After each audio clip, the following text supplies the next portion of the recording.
Hello, everyone.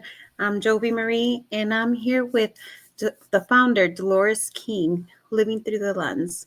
Let's talk about it. Disclaimer first. This live is based on personal experience. We are not medical professionals, and the content shared tonight is not medical advice. Please talk to your doctors for any medical concerns. But tonight's topic is going to be facing your fears after a cancer diagnosis. So, Miss Dolores, go ahead and take it away. Good afternoon or good evening, everybody. Welcome to Living Through the Lens. I'm Delores King, a three-time breast cancer survivor. And I just want to talk to you tonight about facing your fears after a breast cancer diagnosis. This is for especially the new diagnosis because we're being diagnosed every day. So this is actually for the new diagnosis. And some of you out there that has been through this, you can kind of understand what I'm talking about. So I just want to go into it. I'm sorry, guys. First of all, thank you guys. And I'm sorry about last week, but I was feeling under the weather. I had the flu. I don't know what happened. I had a flu shot in my COVID vaccination, and I had treatment in the same week. So it was probably too much on this little body. So I couldn't do the live last week. So thank you guys for being patient. So you know something, when we talk about facing your diagnosis, man, I go back and I think about me when I was first diagnosed. And some of you may have heard this before when I talked about how my doctor called me at home. I was by myself, you scared, but I also was baffled. And I'm like, wow, I got cancer? Why me? I couldn't figure it out because I don't smoke, I don't drink, never did illegal drugs. It's just been trying to live a healthy life, or what I thought was a healthy life. So then, after I went through that and my doctor got off the phone with me, I was scared.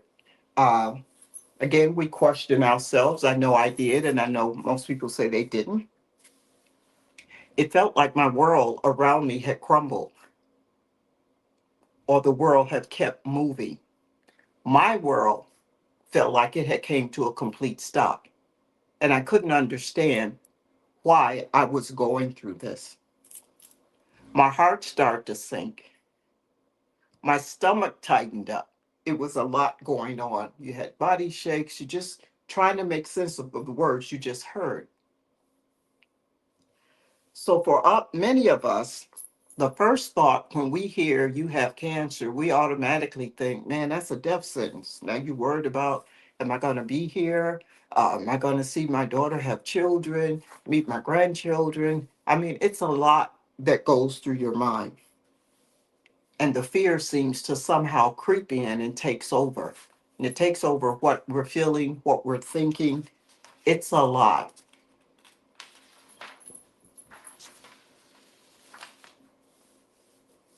One thing I can tell everybody here, when you get a first diagnosis, you should take someone with you.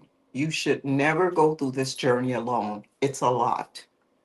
It's really a lot for you to take in. It's overwhelming. And you hear me say this all the time, take someone with you, even if they don't understand what the doctor's saying, or maybe they do. Maybe they have questions they want to ask, because as soon as you hear those words, your mind shuts down. And it does that to protect you. So make sure you have the support with you that can ask questions. If they don't know the questions to ask, again, say, hey, can I have a card so she can call when she, you know, can? I mean, anything, but don't just go by yourself. Have someone go with you, because that's going to be very important in the end. So after you hear these words, now your next thought is, what's next? What is my treatment is going to look like? What am I going to do with my life? And it's important. It's important that you ask these questions. But the days be filled with your appointments, your diagnosis, your doctor's appointments, your emotions. everything goes into these first days when you first diagnose. Now you want to know, what stage is it? Am I going to be okay? What type of cancer do I have? It's a lot. So emotionally, you just emotionally spent, and the fear again is creeping in, and it seems to take over. I have heard people say to me, why should I plan? I've been diagnosed with cancer. Why should I set goals? I mean, it's hard for me to speak on that for others, but in my mind, I guess I went through some of that as well. And I do remember saying, okay, so why should I plan? I mean, am I going to be here? I didn't want to go to family, friends. I didn't want to do anything. I was invited out, just don't want to do anything because you don't know what's next. So your support system is going to mean everything to you. Your support system is your anchor. If you could just have somebody come sit with you, sit beside you and hold your hand, someone that can come sit with you, and they may come sit and don't even know, have nothing to say, or they don't know what to say. They don't want to be offensive, because we find a lot of that too when you're going through it. People come up with all kind of stuff. Well, at least you're strong. Well, at least they caught it early. Well, and you don't know if they caught it early until you get results. And even if they did catch it early, who wants to sit in this position? I wouldn't wish this diagnosis on anybody that I know.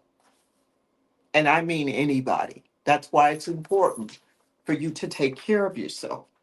Have the people that are around you that cares about you. And it's so funny because the people that we expect to be in our corner when we go through stuff, they may or may not show up. And the people that we barely know, I know for me, when I left my job, people I didn't even know, I see them in the hallway, and they'll pass, they wouldn't speak. But when I went through this, I got calls, I got stuff sent to my house, care baskets and this and that. And so if somebody out there that can help you get through this or want to be a support system for you, let them. If they want to love on you, let them. You're going to lose people along the way. And if you don't know, you will. Some of the people just weed themselves out. They really don't know what to say. And it's not because they don't care about you. Mostly it's because they really don't know what to say. And sometimes they realize that the words they use can be offensive. And so they would just not say anything. But later on down the road, they may come back to you and say, hey, I'm here. Or whatever the case may be. I had it happen to me. I'm here. I apologize for not approaching you when you uh, mentioned your diagnosis, but I just really didn't know what to say.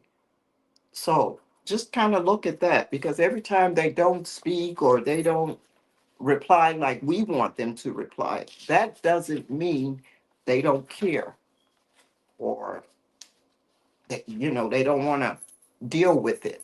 And some of us can't deal with it. Some of the our diagnoses that we go through, especially with cancer, family members and friends, they can't deal with it. They can't deal with it. And to you, it may seem like they're just blocking you out. Oh, I got sick and not so and so don't call me and boo, and that's fine. That's fine. You know what keeps me going? When I look at my situation and where I'm at today, those that want to be there for me, it's hard for me to let people in. So I'm learning. For those people that want to be there or want to give a kind word or whatever the case may be, I try to take it in, because everybody is not going to be able to give you 100%. You can't have 100%. They may have 20% they can give you. And if that's all they have to give you, take it. Take it. Don't turn people away. Just try to let people in on what we go through. This is the only way we can stop the stigma and start the conversation or continue the conversation in our neighborhoods. This is so, so, so important. And especially for the newly diagnosed who's not able to speak for themselves, who's not able to say what they need. I heard I forget where I was, but somebody told me, these sometimes I don't even know the questions to ask. That's serious. And that's why support groups are important. And that's when they come in handy because there's people in these support groups, the stuff that we think we know, but we don't. I know when I first got in my first support group, man, I was scared as anything. I mean, it was horrific to say the least. I didn't understand anything anyone was saying to me. They were showing me their scars and how they were burnt from the radiation and it was scary, you know.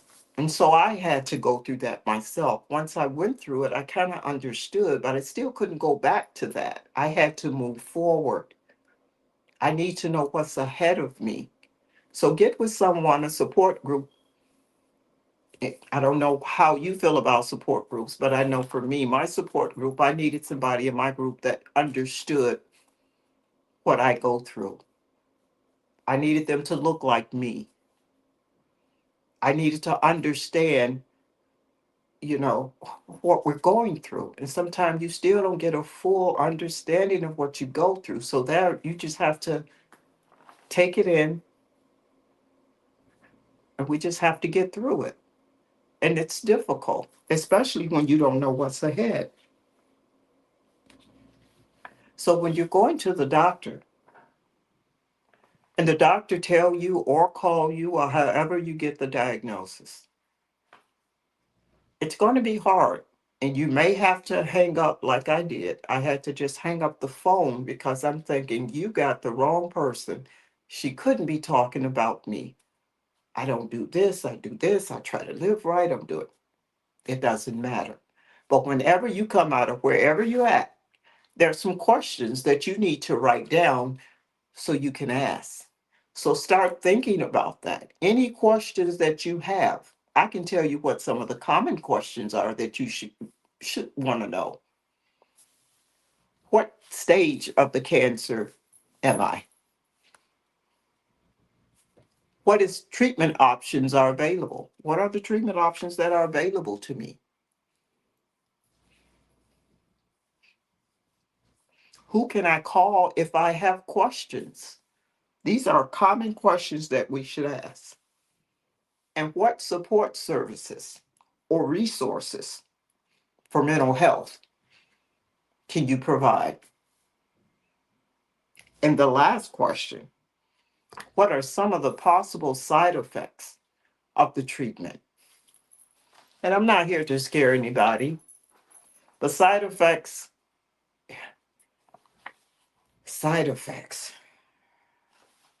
Just give me a moment. When I think about side effects,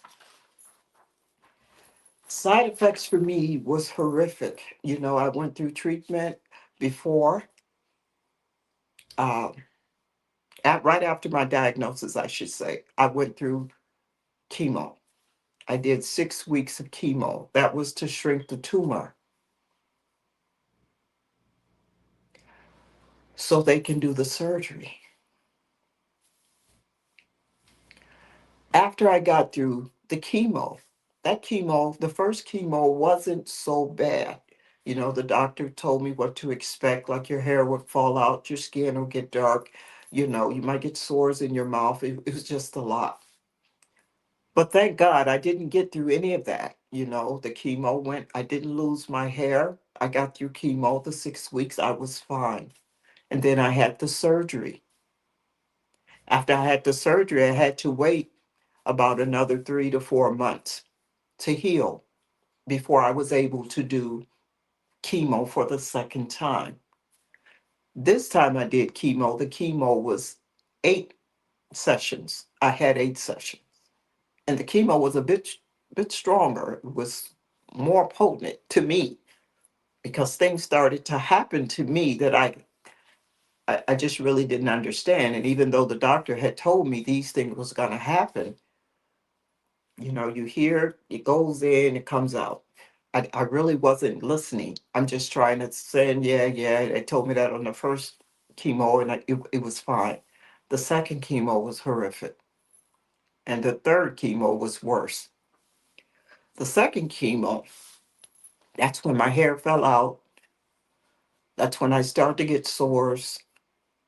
My nails started to crack. My hands turned brown. My face was dark. I was just it was a lot. And looking at yourself in the mirror, it was hard. So I just kind of stayed away from the mirror. Whatever happens, happened. But I knew I was going to get through it. I didn't think for 1 second that I was not going to make it through this. But I got through it. What we need to remember, guys, cancer changes your life, but it doesn't mean it's the end. It's not the end. You'll get through it, but it's going to take a lot of support. You shouldn't have to go through this by yourself. And I don't think anybody want to go through it by yourself. For me, I went through it by myself after not telling my daughter. And yeah, I went through it, but it was really, really difficult. Tell your loved ones, friends, what you're going through. Let them know you need them beside you or to support you. If they give you 20%, take that 20% and run with it. Some of us are not capable of even giving that 20%. So going through this process, it's it's really important, and I can't stress that enough. It's really important that we let people in, just let them in. And I know most of us are private. I'm private too. And I can't believe I've gotten this far, and I put my story online. I talk about it all the time to whoever would listen because it's important. It's important. So today, my life is an open book. And when I sit back and think about that, just look at the wall behind me. This is my story. And I had to do that. And I'm a better person for it. I'm able to talk about it. Sometimes we just have to sit in it and absorb what's going around. You may not get that purpose right away, but you'll get your purpose. Things happen for a reason, and God don't make mistakes. Just remember that. So with that, Jovi,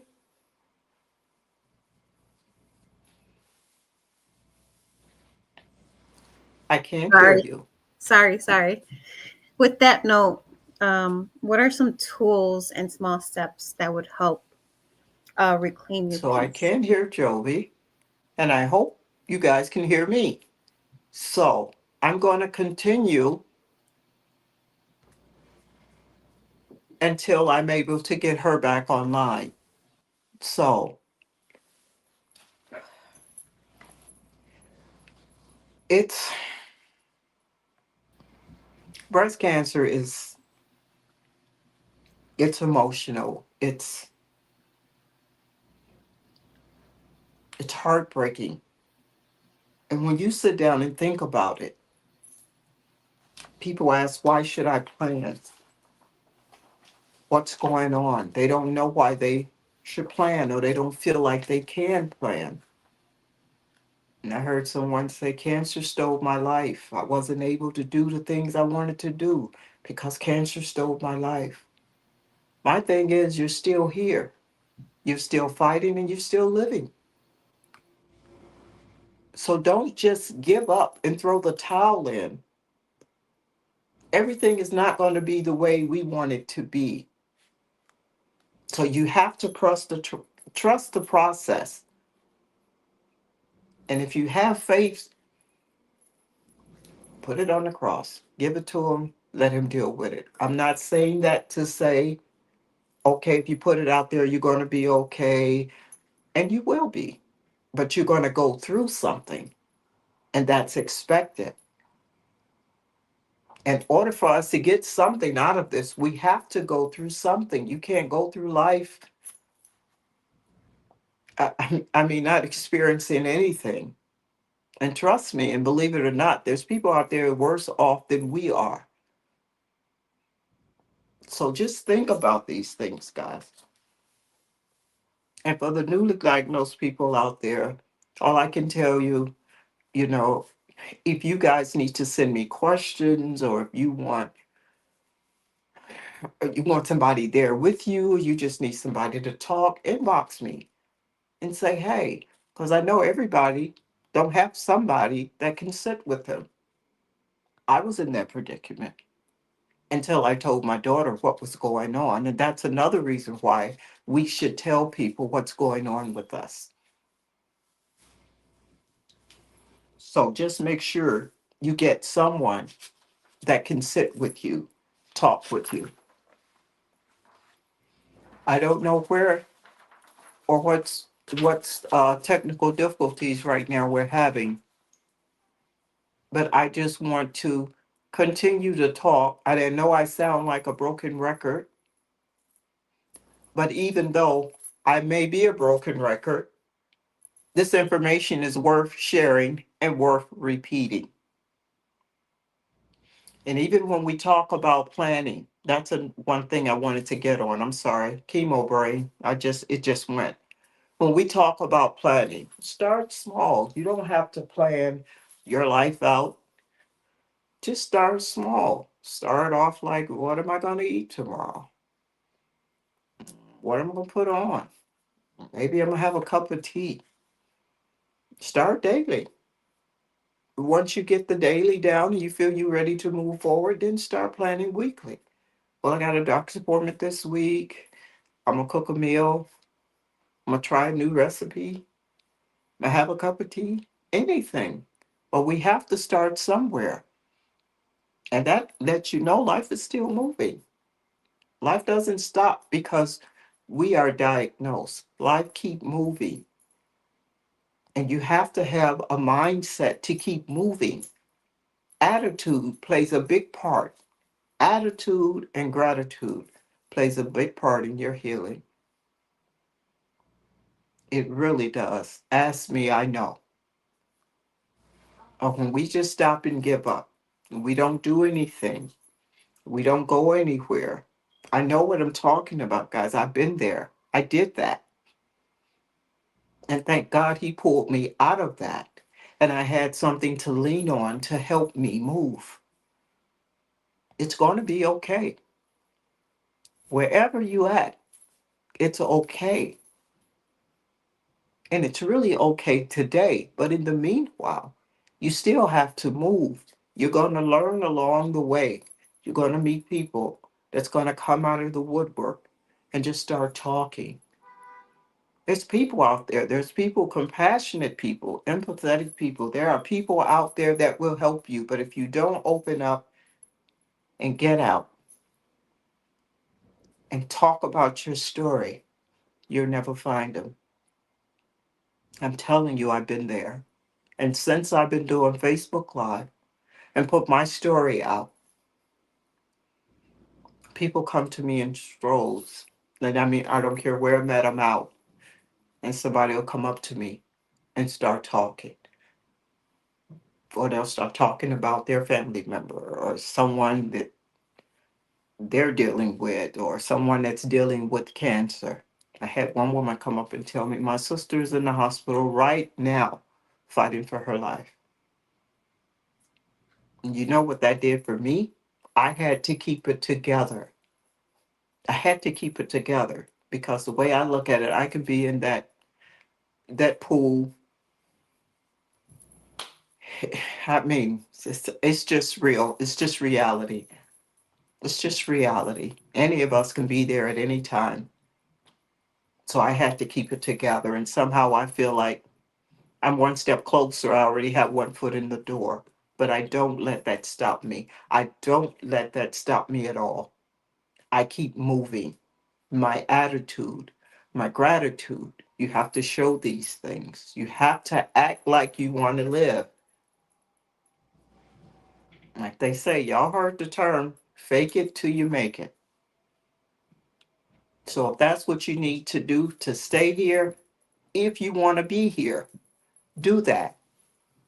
Find somebody to talk to, get you a mental health person to talk to. I know for me, I'm looking for one right now that I can call when I have my issues. And while I'm talking about my issues, I did a photo shoot on Sunday. And what the photo shoot was about, the photo shoot was for me. I wanted to take my military experience as a soldier and I wanted to bring that into my breast cancer survivorship. And the reason why I wanted to do that is because they both requires the same strength and resilience to get through it. I got to the place, it was beautiful. I mean, once I put on my dress, my pink dress, that symbolized rebirth. Of course, pink is cancer, all of that. I felt beautiful. I felt like a queen. I felt beautiful. I felt empowered. I looked elegant. I was all of that. But then there was a second part to the shoot. The second part of the shoot was when I put on my military uniform. And it brought back so much. It brought back those early mornings you have to get up and run PT. It brought back the late evenings. It brought back responsibility. It brought back so much. But the part that got me, the second part of that shoot, or the third part, should I say, while I'm sitting there in uniform, I mean, oh, the photographer asked me if I was willing to show my scar. I show my scar all the time, so I didn't think much of it. It's like, sure, I can show my scar. So I'm sitting there. Oh, I'm sitting there. So he had me to do a reveal. So one side of the jacket I had closed, the other side I just kind of revealed the scar. Once I did that, it was a flood of emotions that just encapsulated me. I couldn't think, I couldn't move. And when I did move, my hands were shaky, my legs were shaky, and all I can do was scream. I just let out this scream. It's like I had been releasing everything, every pain, every memory, all of that just came out at once. It was unexpected. I didn't even know I had that in me. I thought I was past stuff. And that's why I say God always puts you in situations because I'm still learning, even though I'm 11 years in. I'm still learning. So he puts you in these situations. And so you have to pass this test. When I go through stuff like that, I say to myself, this is a test. This is only a test. And I need to get through it. And I will get through it. So we have to stay positive. Attitude, gratitude. These are words we should always remember. And even though you shouldn't have to do, well, you should stay there. But even though you're not going through something as breast cancer or whatever, those are words that fits any situation. Attitude and gratitude will carry you a long ways. Just try it. So I'm gonna see if I can get back to Joby right now. Joby, are you there?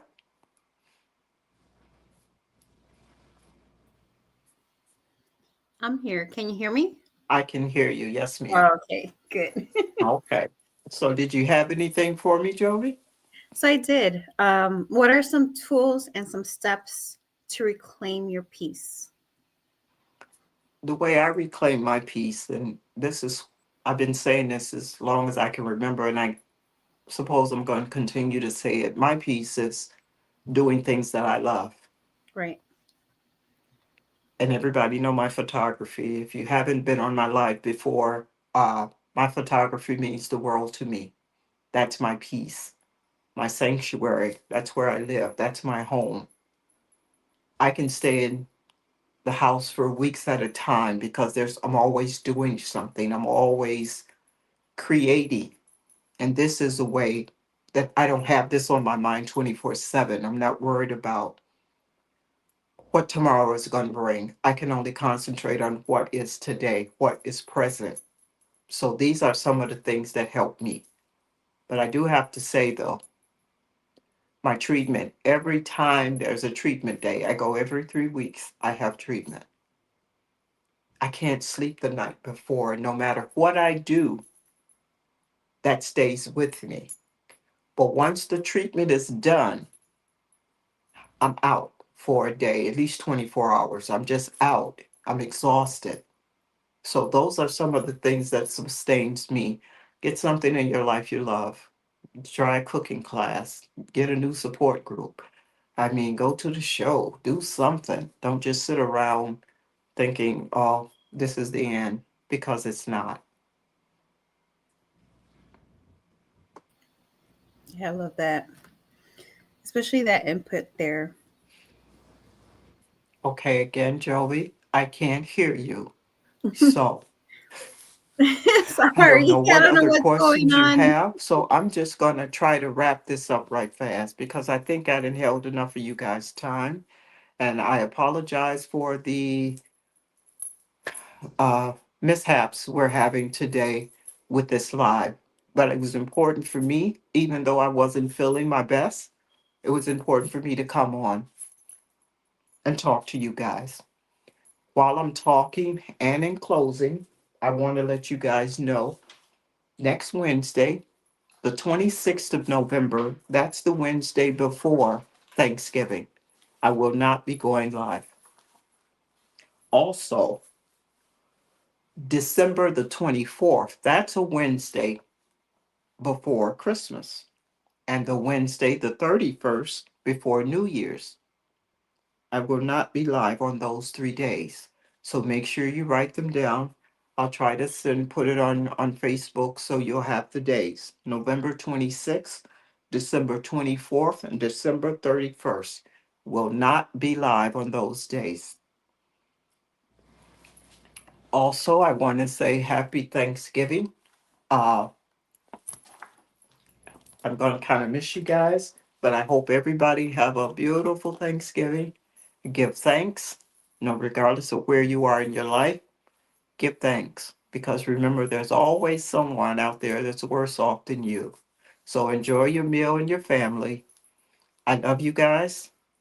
I'm sure Joey says good night. I'm sorry about the technical difficulties. And we'll see you back here on what date is that? The first Wednesday in December. I'm not sure what date that is, but I'll make sure we post it. So I love you guys. You guys take care and happy Thanksgiving. Good night.